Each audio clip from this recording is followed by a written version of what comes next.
సుధీర్ 20 ఏళ్ల యువకుడు. అతని జీవితం అలవాట్లతో నిండిపోయింది. రోజులు గడిచే కొద్దీ అతను ఒంటరిగా, నిస్సహాయంగా భావించాడు. అతని మనసులో ఏదో వెలితి. ఈ అలవాట్లు తనను ఎక్కడికి తీసుకెళ్లవని, తన జీవితం వృధా అవుతుందని అతనికనిపించింది.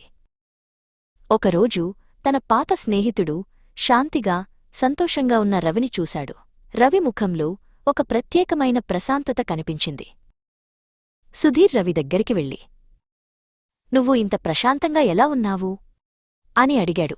రవి చిరునవ్వుతో, "నేను దేవుడిని నమ్మాను, యేసు నా జీవితాన్ని మార్చాడు" అని చెప్పాడు.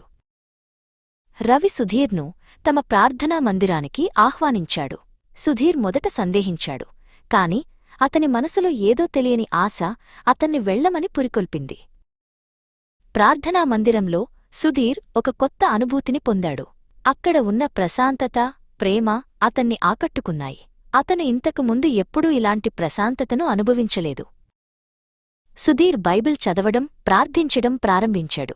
యేసు ప్రేమ గురించి, క్షమాపణ గురించి తెలుసుకున్నాడు. అతని మనసులో కొత్త వెలుగు ప్రకాశించింది.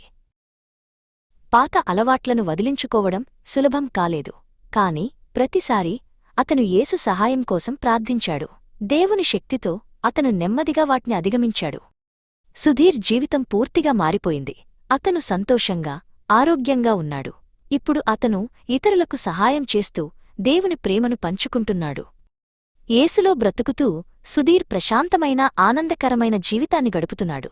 అతని జీవితం దేవుని ప్రేమకు ఒక నిదర్శనంగా మారింది.